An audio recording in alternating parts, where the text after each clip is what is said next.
Um, uh, and there's a lot to discuss. So, Baruch Hashem. So we're going to go through some things, um, hopefully that will help us get a little bit more clarity with regards to the whole discussion about the contracting impurity from a non-Jew, and what's going on in the Gemara over here.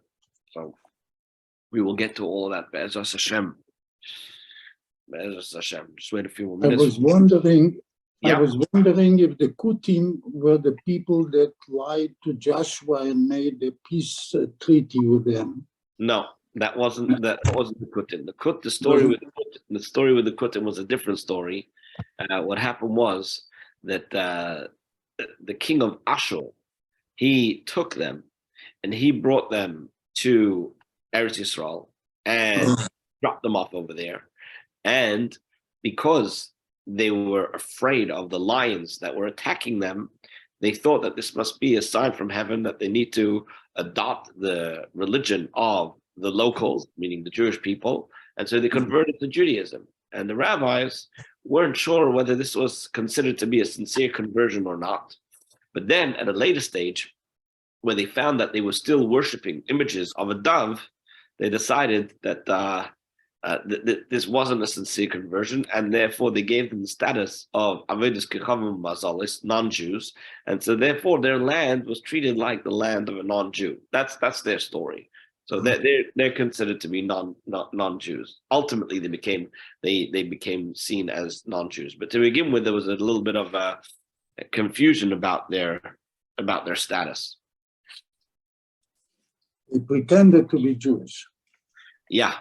Well, it's amazing what people do when they're in a foxhole, right? What do they say? Right. No atheists in a foxhole.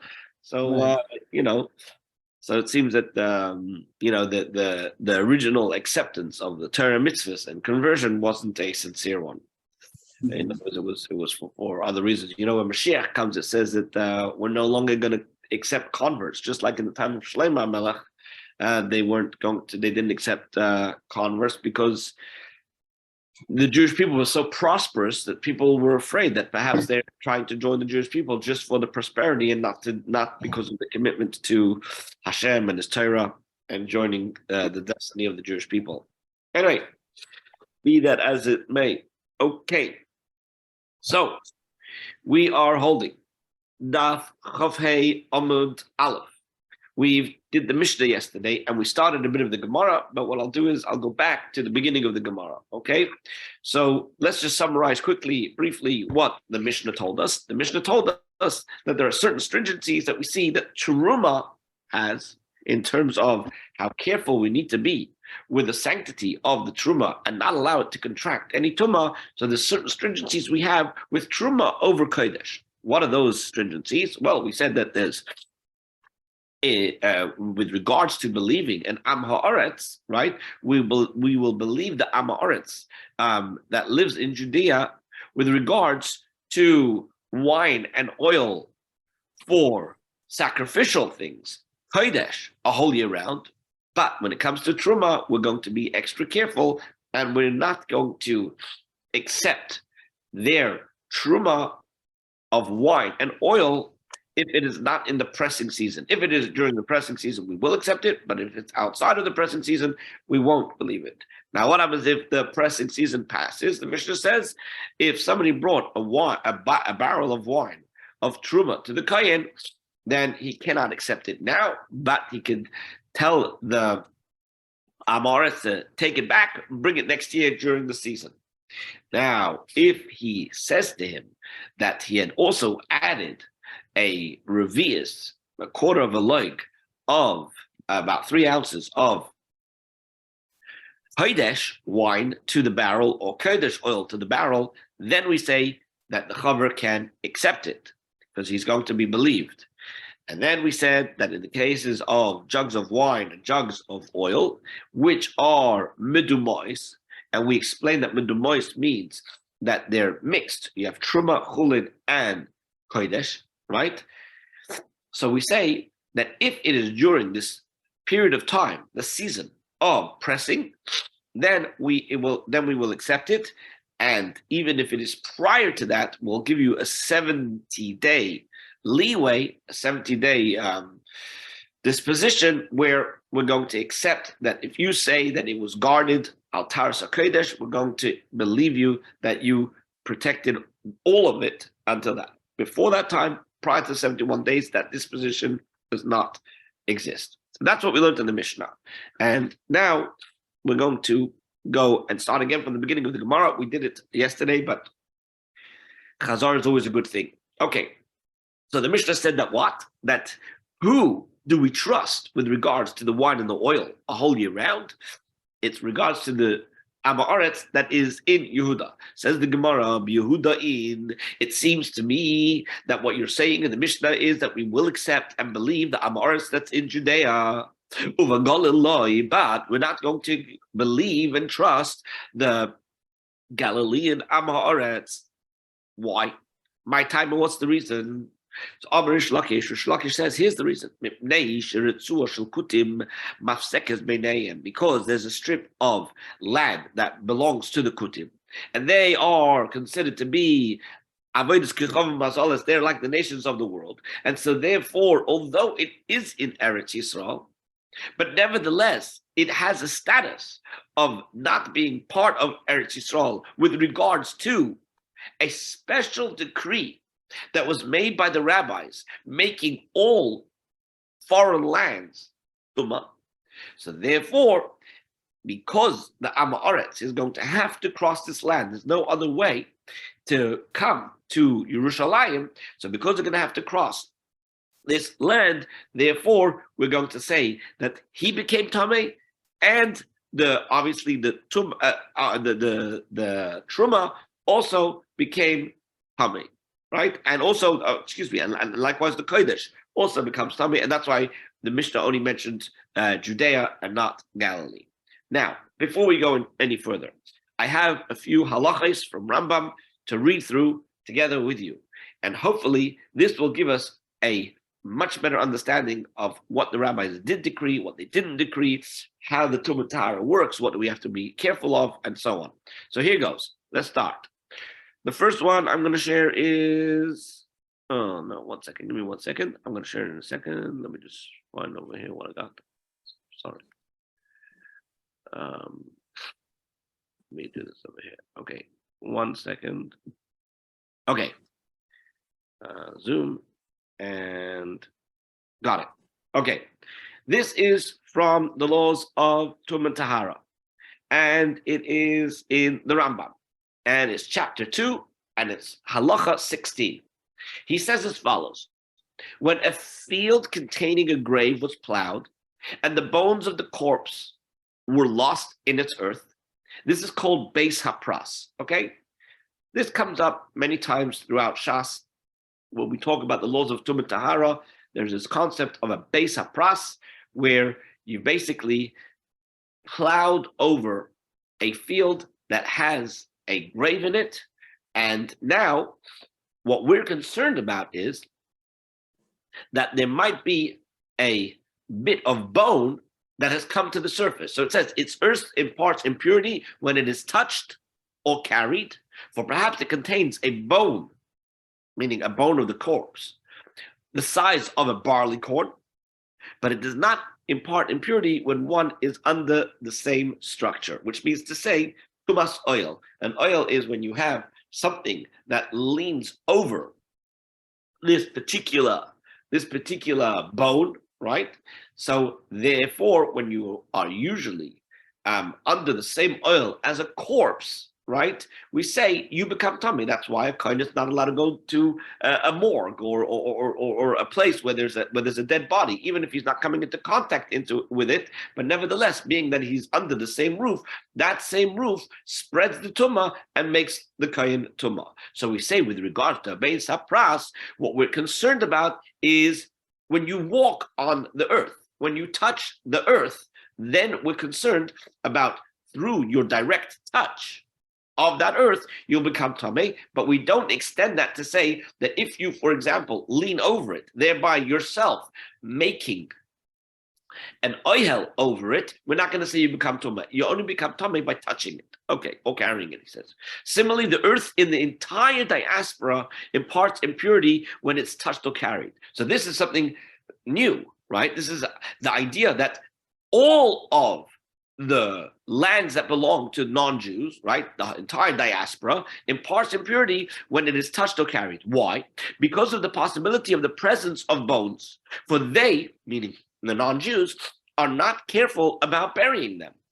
Now, the impurity of a Beis HaPras and the earth of the diaspora is of rabbinic origin, as will be explained. Okay, so these halachas of Tumas Metz and the specific laws of a Beis HaPras, it's important to remember for the continuation of the Gemara that this is a rabbinic decree, because we're going to have certain instances where we are concerned about a biblical decree, like bringing a korban Pesach, and do we concern ourselves with regards to a decree made by the Chachamim, right, with regards to a Beis HaPras, for example? So these are things that it's going to be important. Okay, that's that one. Let's close this and let's do the next one. This is from the same laws of the Rambam. It's chapter 11, and the first halacha, he says again, he's repeating what he said before. With regards to the earth of the diaspora, our sages instituted a decree regarding a clod of earth that it be considered like a Beis HaPras. That means any of the earth, not only a cemetery, any earth that is outside of the land of Israel. They would only deem impure one who walked on it or touched or carried its earth. Afterwards, there was a second stage. The second stage of this decree was they decreed that even its space imparts impurity, which means that even if one did not touch or carry its earth, instead, even when one merely inserted his head and the majority of his body into the space of the diaspora, he becomes impure. Similarly, if the open space of an earthenware an earthenware implement was taken into the diaspora, or the larger portion of other types of implements were taken into the open space of the diaspora, they contract impurity. This is a new thing. So they've come along and basically said, not only are we concerned about you coming directly into contact with the earth of the diaspora, which we have now given the status of a Beis HaPras, we're saying that just putting your head into the diaspora, the space of the diaspora, that is going to impart impurity. Okay, that's an extra concern. And now the final thing that I want to share with you, before we go to the Gemara, is this is the Rambam, chapter 13 of Tumas Mes, halacha 1. Whenever there is a covering that is a handbreadth, by a handbreadth, that is a handbreadth high, it is considered an oihel. Now here, when we say an oihel, we're not referring to what I mentioned before about something that covers over something else, right? Which, when you go inside of it, you're going to have all the tumah spread over you. We're talking about something that serves as a roof that prevents the tumah going any higher, okay? You'll see why this is important, as we explained. Now, he says about this particular oil, which serves as a roof that stops the tumah going any further. Let me just explain.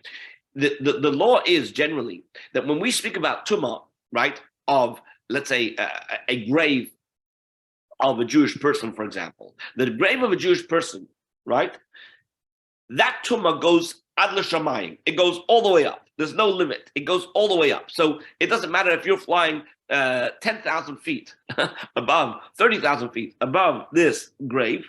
The tumah goes all the way up. Okay, it goes all the way up. However, there is a way to prevent it from going any further, and that is if you put an oihel on top of it. If you put some kind of a roof, right, over that grave, that roof will stop it from going any further. That roof will keep it restricted to that space. It won't go past that. So now he says it intervenes in the face of ritual impurity and conveys ritual impure and conveys. It intervenes in the face of ritual impurity and conveys ritual impurity, whether it was made as a shelter or came into being as a matter of course. Even if it was brought into being without human activity, it conveys ritual impurity and intervenes in the face of it, which means to say that if I have this roof over the grave, anything that is underneath is going to have the tumah spread over it. Anything on top of it it's going to serve as an interposition. It's going to intervene and won't allow it to go further. So anyway, so that's the third thing I wanted to share. I said that was the last thing, but there's in truth one more thing that I wanted to share, and that is a halacha. A halacha with regards to kayanim. Although generally speaking, we say that it is Jewish graves that convey tumah to a non-Jew. It's usually just the corpse of a non-Jew that conveys tumah, right? So he says over here, the halacha is, this is in Shulchan Aruch Yoreh Deah, he says as follows: Kivrei avodas avdei kechavim nochain lihizoher hakohen melelech aleim. With regards to the heathens, it's proper for a kohen to be careful not to walk upon them. Although he says, even though there are some authorities that adopt a lenient view, and it is proper to adopt the stringent view. However, he says the grave of a Jew who was an apostate, and in the respect of idolatry, in other words, a guy who converts to Christianity or whatever it might be, nevertheless, they impart uncleanliness just like tumah, just like a regular Jew, because their beliefs doesn't change their status in the terms of being able to impart tumah tahara to another person. All right, that was just one more extra thing I wanted to share. That one should be careful not coming into contact with a grave of a non-Jewish person, even though generally speaking, we are more stringent when it comes to Jewish graves than non-Jewish graves. Nevertheless, halacha decides that one should be careful. There are lenient views, but we should be careful not to come into contact with even non-Jewish graves. Okay. There was an issue a few years ago, yeah, when they redirected the landing patterns of some of the planes by Ben Gurion Airport, that the new route took them over a base Kfaris, and it was an issue about Kahanim. It was. And the thing is with regards to that, it's a very interesting point that you're bringing up. That concern was only really voiced with regards to changing the route within Eretz Yisrael, where you were certainly going over graves of Jews, right? It wasn't about the route once you got outside of Eretz Yisrael. So it was a thing, and then there was a picture that went around with a guy inside this big plastic bag, and he tied a knot on top. But people thought that it looks crazy, but when you finish learning this Gemara, what he did is not so crazy. When you finish learning this Gemara, you'll see why what he did was not so crazy. Okay. So now that we've established these things about a Beis HaPras, about the land of people outside of Eretz Yisrael, we realize now that the reason why the Mishnah said that it's only the people from Yehuda are trusted and not the people from Galil is not because we have a greater ne'emanus, a greater trust with the people in Judea. It's just that technically they couldn't come with their truma or their kodesh to Yerushalayim because they would have to cross this place that would make all of their stuff, they would make all of their stuff coming. Okay, break the Gemara. 1 second. You're telling me that there's a problem for them to get to Yerushalayim and keep their stuff all good, all tahar. I'm going to give you a possible solution. V'nesiv, let them bring it. B'shida, either in a carriage, which means there was this kind of box which women or noble people would travel in.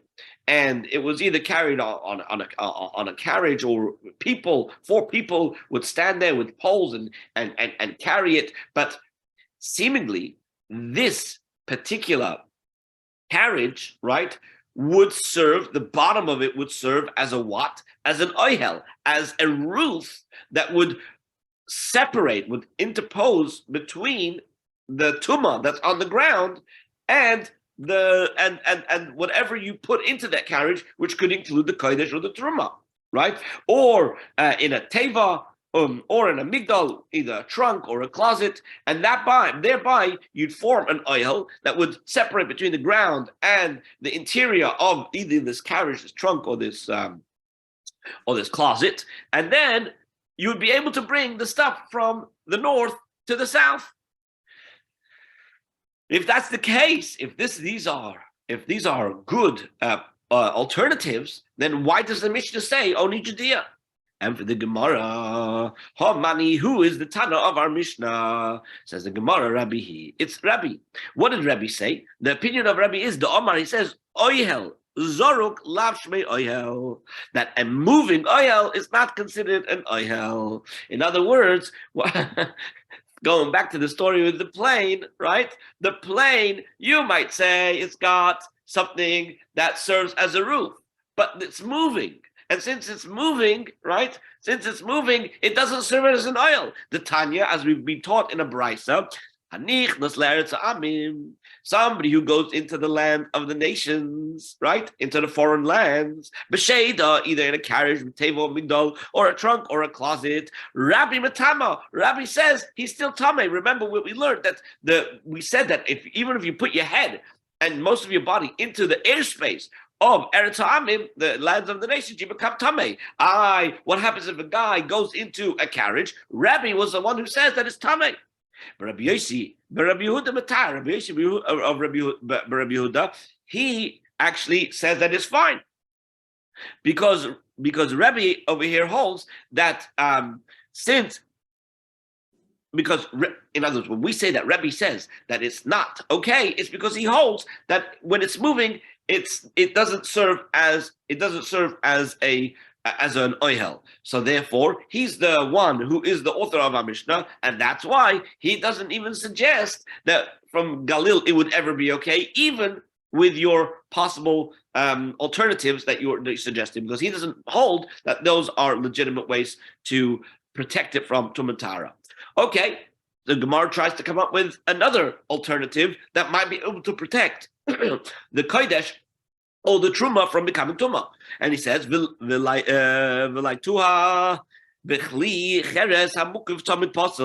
them bring it in an earthenware vessel. We've already explained that an earthenware vessel, if it's closed properly, right, then it protects everything that's inside of it, right? In that case, so take this earthenware vessel, put your wine or your oil into this earthenware barrel, and then transport it, and it will not contract any tumah, meaning the oil and the wine won't contract any tumah, because it's in a Talmud Pasul, which has a special law. That says, the Gemara answers, Amar Rabbi Eliezer says, Shoinen, the rabbis have taught in a brisa that ein hakodesh nitzel b'Talmud Pasul. Generally speaking, you're right. A Talmud Pasul would protect it from contracting any tumah. However, because we're dealing with kodesh, we say that kodesh is not going to be saved by the means of this earthenware barrel and a sealed cover. Because kodesh is so special, it's not going to protect it, and therefore we're back to the fact that there's no way to bring it from the north to the south. Frank the Gemara. Is that true? Well, Tanya, didn't we not learn in the brisa? Ein chatos nitzeles b'Talmud Pasul, when they were talking about the preparing the carbon chatas, which here refers to the para aduma. Now, what level is the para aduma? The level para aduma is the highest, right? The highest level of severity in how much you have to be careful with it. We say that with regards to it, Talmud Pasul, it's not going to protect the chatas waters because with this Talmud Pasul. Okay, so 1 second. If you're saying that it's not going to save the chatas, what can I imply from that? being that you didn't say anything else, you just said it doesn't protect the chatas waters, I can deduce from that, I can learn from this that my lav ha-kodesh nitzal. Why not say that this implies that the kodesh is saved? In other words, kodesh is the next level down. Since the kodesh is the next level down, it was only the chatos, meaning the para aduma, that the water of the para aduma that we said putting it into a earthenware vessel is not going to protect it. However, being that that's the only thing we said, so maybe kodesh, based on this brisa, would be protected, which would leave us with what Rebbe Eliezer is saying, and this brisa being in conflict with one another. Rebbe Eliezer says it doesn't protect kodesh, but in the other brisa, it only mentions the para aduma. It doesn't mention kodesh, and perhaps the view of that brisa is that kodesh is fine, and we have a contradiction. And for the Gemara, so the Gemara says, no, it's not a problem. Why? Loy, it's not a problem. Ha mayim she'enon mukudashin nitzalim b'tzamet pasol. When we are saying that the waters that are prepared already, together with the ashes, right? Together with the ashes, that they are not protected by a tzamid pasol, it's coming to exclude what? Not kodesh. It's coming to exclude waters that have not yet been prepared with the ashes. And for that, the tzamid pasol will work. So let me explain what that means. And the process of making the para aduma and the water that they were going to sprinkle is that you prepare the ashes and you prepare the water, and then you'd mix these two things together, and then they would, together with the hyssop and everything else that they would do, the way they would prepare it. But once you have this combination together, this becomes the special chatas waters that were sprinkled on people. So we're saying in that brisa that the tzomit pasol is not going to protect these waters once the whole process has already been done. These chatas waters are going to contract tumah, even if it's going to be sealed in a tzomit pasol. It only mentions the chatas waters. So what is it coming to exclude? So we say it's not coming to exclude kodesh. It's coming to exclude that if you have the spring water, right? The spring water that you're going to use for the chatas waters, and it hasn't yet been mixed with the ashes. It hasn't yet been prepared to be sprinkled on people, and you put that in a tzamid pasol, that would be protected. So that is the thing that the differentiation that Bryce is making by only mentioning the chatas waters vis-a-vis the waters that have not yet been prepared. So therefore this Bryce doesn't serve as a contradiction to what Rebbe Eliezer says. Okay, says the so far so good. Yeah, but I'm thinking about the oil zaruk. Yeah. That Rabbi Yossi said that it's okay. Yeah. And I'm getting the feeling, I think Rabbi Yossi was from the Galil, wasn't he? Was he the Rabbi Yossi Galili? I'm not sure. I'm not sure if Rabbi Yossi, but Rabbi Yehuda so was. Maybe that's why he was trying to make an easement for his people. That's interesting that you say that. However, the thing that the brisa that we quoted, right, with regards to entering into the Eretz Ha'amim in a carriage, seems to be a general rule, not just about the lands of the Kutim, right? So I'm not sure. It's a good question. I can try to find. Let me just write this down so I remember to look it up for you. Was Rabbi Yossi by Rabbi Yehuda, Rabbi Yossi Haglili? I don't know. It's a good question. Might have been. Okay, I'll look it up. Okay, so now the Gemara goes back to that which we said in the Mishnah, that we said that what? That we said in the Gemara, that the reason why you couldn't trust the people from Galil is because you had this strip of land that separated between the two, and therefore it can't be used in the Beis Hamikdash. This seems to fly in the face of what Ula said. Didn't Ula say Havraya Medakon Begolila, that the people who were called Chaverim, which means that they were careful with the Tuma Tahara, but they would prepare oil in a state of Tahara because they want to use the sacrifices, they want to use these oil and these wine as sacrifices when the Beis HaMikdash will be rebuilt. But the problem is, how's it going to help that you're preparing it now, B'Tahara, in the Galil, if you still have to go through the Eretz Amim, you still have to go through the land where the Kutim are. You're still going to have a problem. So why did they do that? In other words, this seems to be by the fact that Ula said that these people did prepare it, perhaps they believed that there was no problem with this area of the Kutim, and that's why they prepared it.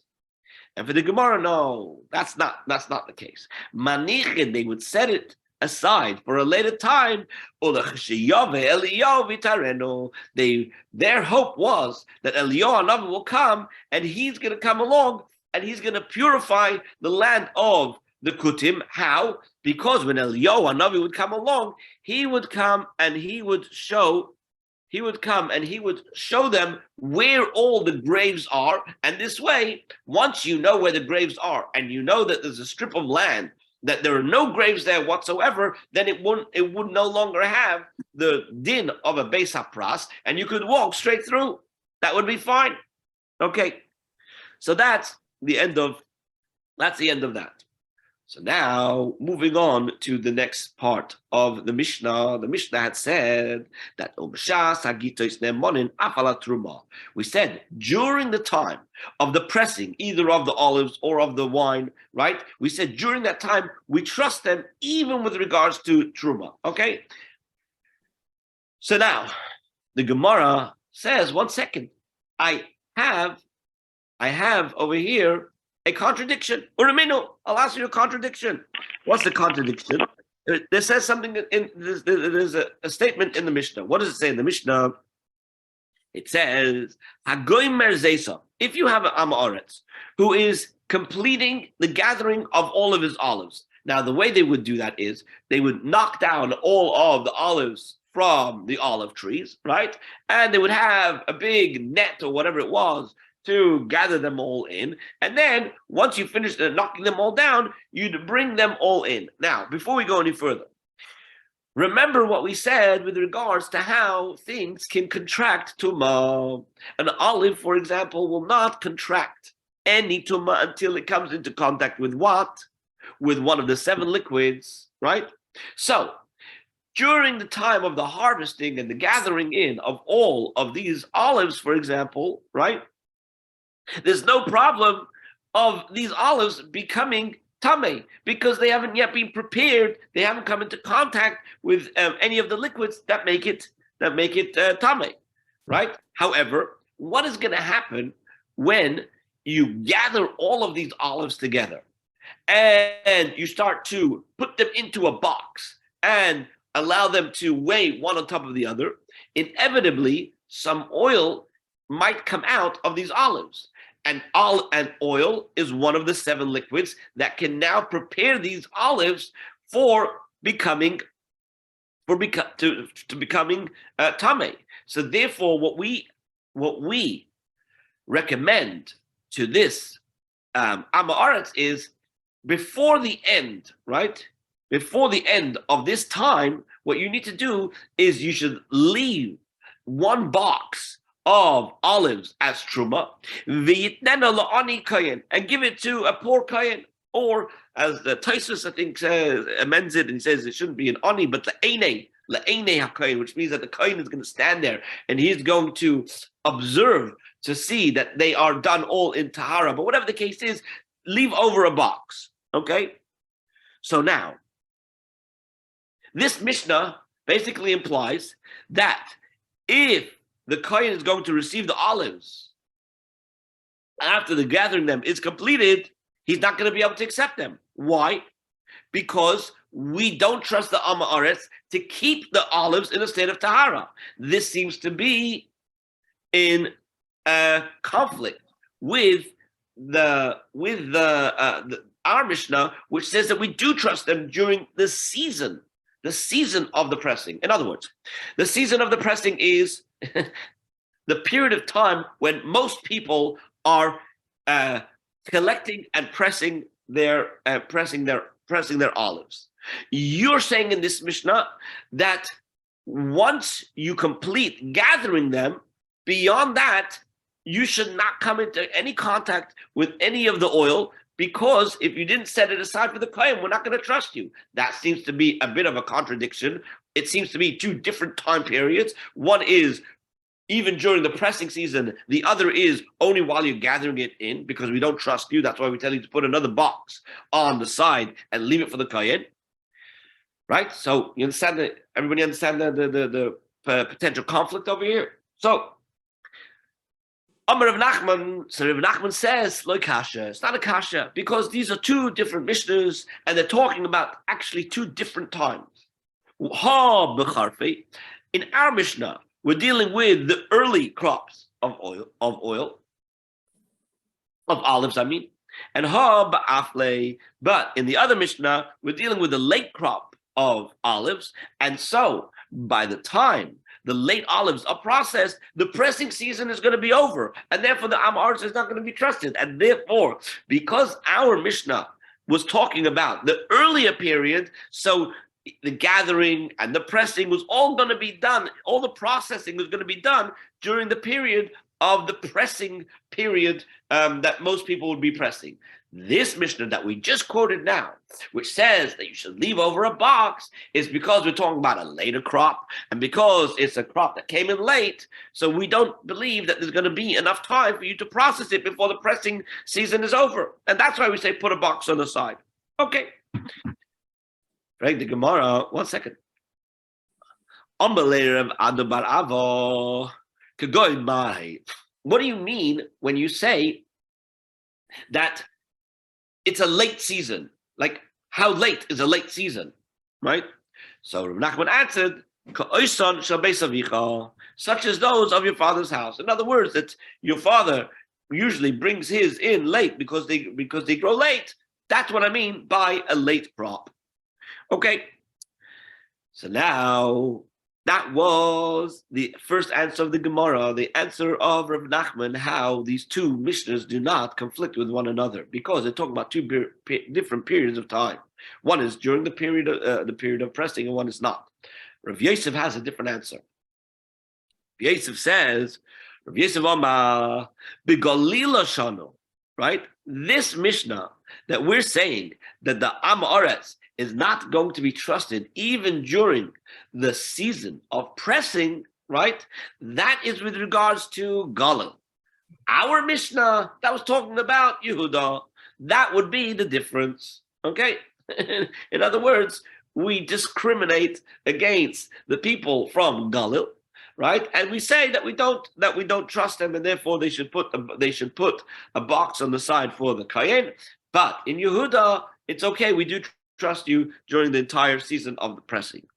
So now the Gemara asks on Rav Yosef's opinion. Eisvei Abaya challenges this opinion. Why? Because there's a brisa that seems to contradict that. What does it say in the brisa? It says in the brisa, Over Hayardein v'Hagalil Harihenka Yehuda, with the Transjordan and the Galil, they're like Yehuda with regards to trusting an Am Haaretz.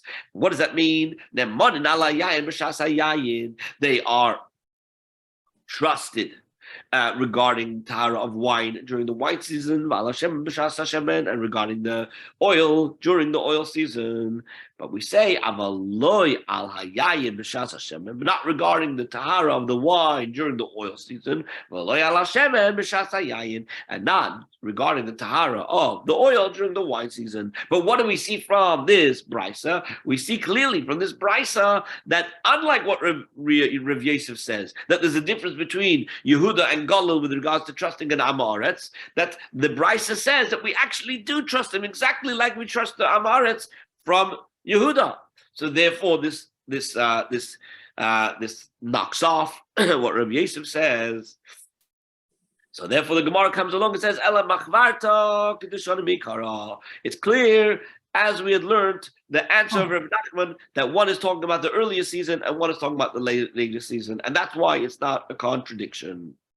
Okay, that is the end of this shtickle Gemara. Now we move to the next section of our Mishnah. What does it say? Any questions before we go any further? All good? Okay. So the next thing is Ovru Hakitos Vahabadim. Veheviu Loichovish Shel Yain. We have a very strange rule in the Mishnah. We're saying the season has passed. The season for the wine or the season for the oil is past. The pressing season is over. Comes along a guy and says, "Hello, I have a barrel of wine for you, Mr. Kohen. I want to give it to you for Truma. Here, please accept it." The Mishnah says, "No, you cannot accept it. However, tell him to take it home, and then I'll bring it back the next season, and then I'll be fine." So, the Gemara, based on this rule, right? I have the following question: if the Kohen went and didn't listen to the Chachamim, okay, he didn't tell the guy, "Go back home, take it with you, bring it back next season," but he says, "Okay, just give it to me. It's fine. No one's looking. I'll take it," or whatever he did, right? He said, "I'll take it." So now the question is, what if the Kohen is now the one who says, "I shouldn't have taken it from the guy, but I did take it, and I want to have it. I want to eat it. But you know what I'm going to do? I'm going to myself put it on the side until the next season, and only after that, during that season, that's when I'm going to use it." Does that work? You understand the question? Does that way of trying to circumvent this gezerah work? Saying this guy didn't take it back home, but the Kohen set it aside for the next season. Does that work? That's the question of Rav Sheshes. Now they have to literally, Rebbe, they have to literally put away that raw material for a year? How do they? Well, it's till the next season. And remember, we're talking about oil and wine. Oil and wine don't spoil that quickly. Okay? We're not talking about things that spoil quickly, and you'll see why that's relevant in a moment. It's not the fruits. Right. We're only talking about wine and oil. Okay? And these things but Rabbi, once he accepted it, yes, he cannot change the condition of it by just waiting. No, but what he's saying is the Am Haaretz doesn't accept it. The Am Haaretz puts it aside for next year. That's okay. But the Kohen by accepting it cannot change the condition of it. It's true, but the question is like this: when the rabbis come along and make a certain decree, right? They can go all the way, or they could say, "We're not going to go all the way." What do I mean? We could say like this: if the Chachamim say that this is the way you have to do something, even if the way you did it doesn't actively change the status, nevertheless, the Chacham can turn around and say, "You didn't listen to us, and therefore we're going to be stringent, and we're not going to allow it through," right? Or they can say, "Listen, the Chatchila you shouldn't have, but now that you did, but the Eved, once it's already done, right, then we're going to say we're going to allow it," okay? They have that right to do that. So we're trying to inquire that if a person came along and he brought his oil to the Kohen late, you're late. Yeah. What we're supposed to do is say, "I'm sorry, you're late. Unknown caller. You're late. You have to take it. You have to take it back home. You bring it back to me next season. You keep it on the side together with Kodesh, things that are not, or keep it away from any tumah, and we're going to trust you to bring it next season." So the question is, if the Kohen went and he said, "Look, just put it over here, it's fine," and then he realized, "I shouldn't have done that, right? But I'm not going to eat it now because I know I'm not supposed to trust him now. So I'm going to wait till the next season." What's the story with that wine or with that oil? So Rav Sheshes tries to present the following logic to answer it. Amalahu, they said to them, And Yisuo, you've already learned this, the answer to this question in the Mishnah. Here we go over to Daf Chav Hey, Amud Beis. What does it say in the Mishnah? What does it say? It says, Chover v'am ha'aretz, sheyashu esavim am ha'aretz. Okay, we have a story. The story is like this. The father is an am ha'aretz. He has two children.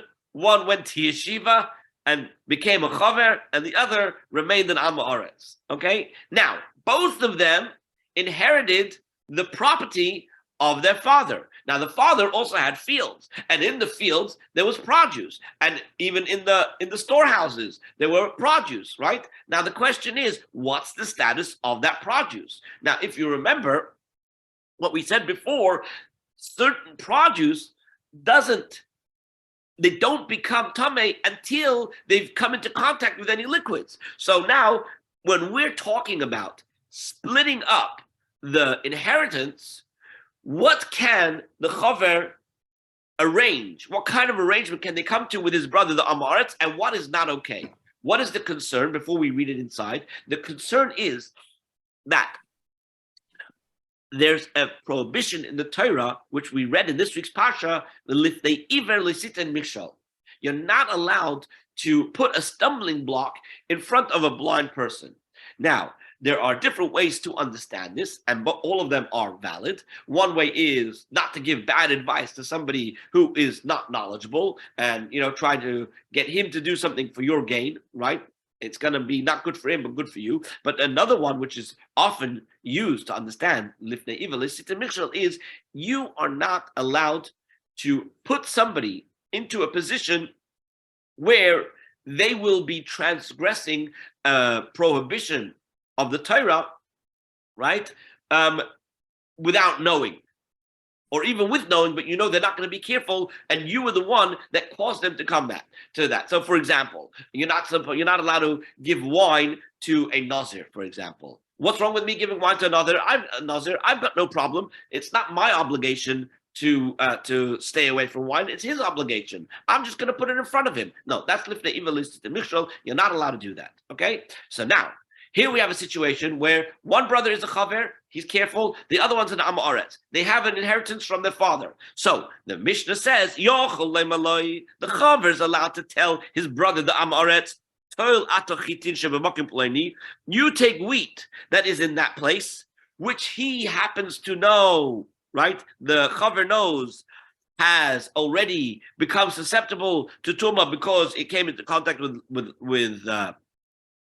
it's come into contact with liquids. And I'm going to take the wheat from that other place, which he knows has not come into contact with Toma. So he wants to split it like that. So the Mishnah says he's allowed to do that, right? Furthermore, you take the wine that's in this place, and I'll take wine that's in that place. That he's allowed to do. He's not allowed to say him, you take the liquid ones, which is meaning the ones that have now become susceptible to tumah, and I'm going to take the dry ones that have not come into contact with, has not become susceptible to tumah. You take the wheat, and I'll take the barley. In other words, what he's saying is like this: if I come along and I know that all the chitim are tahar, and all the sa'irim are what? Tame. Yeah? Tame. Tame, right. Are tame. Then you can't come along and tell him that he should go and he should and he should take all the barley and you take all the chita. The only thing you're allowed to do is you're allowed to come along and you're allowed to say, I'm going to take the wheat from this area, you take the wheat from that area, and that's fine. Okay, so now, with regard, Rabbi, yes, isn't that lifnei ivur l'sitin michshol? Because when he's telling his brother take this, and he knows that there's a problem there, he's actually making his brother be over on a lotase, right? Yeah. I mean, so here's the thing. Here's the thing. it's a little bit complicated, but bear with me. Okay. The problem here is me actively giving somebody something that belongs to me that is not okay for him to have, which means to say like this. When this whole inheritance comes into our possession, we own it equally, okay? We own all of it equally, yes? If I come along and I give you from my portion, Hame food, that's lifnei ivelosit and mikshah, right? If I come along and I say that although all of this is mixed together, there's wheat over here and there's wheat over there, right? I can do something which is called brera. Brera means that although it's all mixed together, I can come along and I can separate them and say, only this is mine and only this is yours, which means to say, I'm not giving you something of mine and therefore transgressing with the evil mishal. That's what Rashi says. That's how Rashi explains. If you look at the first Rashi, it says as follows. Look at the first Rashi on page Daf Chafei Amud Aleph. He could say to him, you take the wheat from this particular place, which he knows about them, that they have become susceptible, right, to tumah. I'm going to take chitim b'makim. I'll take the wheat from this other place, that he knows, that they will not become susceptible. The kiv and the chad minahain, since they are what? They're one type. They're both wheat. So since they're one wheat, Amrinan, we say with regards to one species, one type, if it's all chitin, yesh brera. There's this idea of being able to separate it. That these ones, we're going to make this idea of brera and separate it and say the ones that are susceptible to more is the portion of this guy. The elu and the ones that are not susceptible, they are the property of, they belong to the other one. And what's happening over here is the chaver is not swapping with the Amoretz chelkoi. His portion, which is in the tummy, in order to receive in return the portion of the Amoretz which are tahar, right? Because we say that this idea of brera is there's no swapping going on. Brera means, yes. Yeah, when you say brera, do you mean choice or you mean brera, that you are separating? Separating out. So it means separating out. It means separating brera out. Is a choice, yeah. Right, but like it's the lashon over here is boirer. So they're related. Okay. The idea of separating is choosing one from the other. But the idea here is that although the father left over all of this wheat to his children, we can say that they don't. That if you're talking about one species, just wheat, right? So the just wheat, for example, or just barley, for example, you can turn around and say that we can have this principle of brera and say, lechatchila, these are mine, and lechatchila, these are yours. And it's not that we're swapping. Because if you would be engaged in swapping, that would be the problem of the evil mikshal. And that's what Rashi continues. Avol b'shnei minin. If you have two types, ein leime brera. You can't say brera. Because when their father died, nafal chelik lezeh v'chelik lezeh b'chol aminim. Because when the father passed away, it fell into the portion of both of them of all the types. The nimsa, and what will come out of all of this is this chaver is going to be now swapping, right? Swapping his part of the barley, right, in order to get the wheat. That's not okay, because that's already he's going to transgress that you should not place a stumbling block in a chaver. But in a case where we're talking about just the wheat field, and you say you take from that part, and I'll take from this part, this is yours, and this is mine, then this is not swapping going on, and that's allowed. So now, 1 second. The Tanya law, the rabbis came and taught a ruling with regards to this. Oisei chaver, that chaver, right? Soiref halach umaniach sayavish. What happens if part of what he inherited from his father, there's nothing he could do?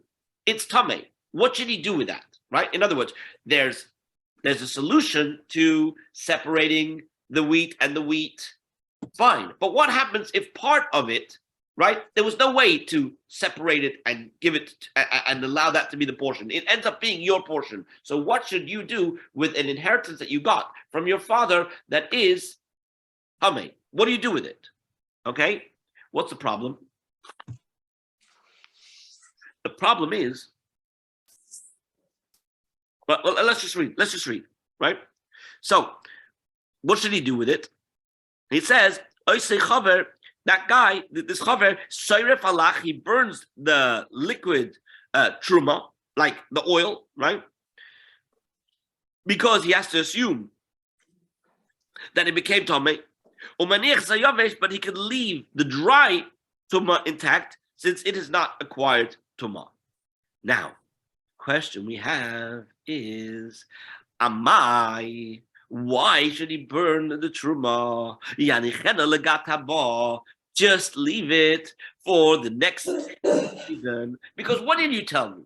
You told me that when it comes to oil and wine, that what you need to do is you need to bring it during the pressing season. And if you didn't bring it during the pressing season, then what can you do? You can wait till the next season. And if you bring it during the next season, then it's going to be okay. But when we look at this particular story of the guy who inherited from his father, what did he inherit from his father? He inherited both wet and dry produce that he wants to use to be able to use for himself, but also to give to Truma. So what do we say about that? We say with regards to the Truma, the stuff that was wet, what do you have to do with it? You got to burn it. But with regards to the dry, you could give it as Truma. So now 1 second. If you're saying I could give the dry stuff as Truma, right? I can give as Truma because it hasn't become susceptible to Tuma. The wet stuff, instead of burning it, just wait to the next season. Right? Just wait to the next season. So from here seems to be an indication, it seems to be a proof that once the season's over, right? Once the season's over, if you left it over, there's no solution. There's no solution. You have to burn it.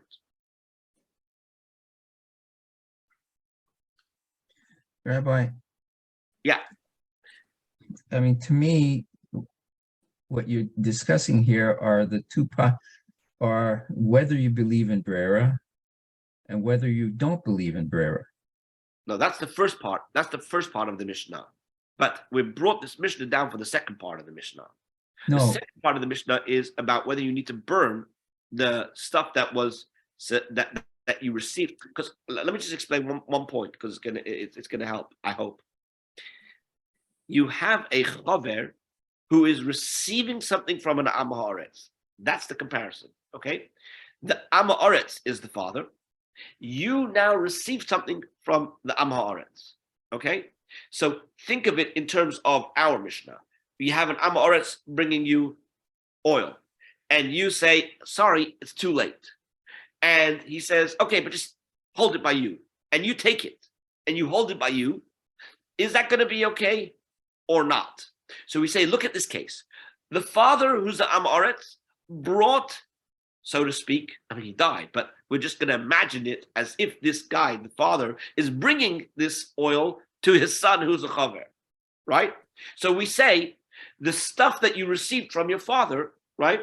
The stuff that was not susceptible to tumah, that's okay.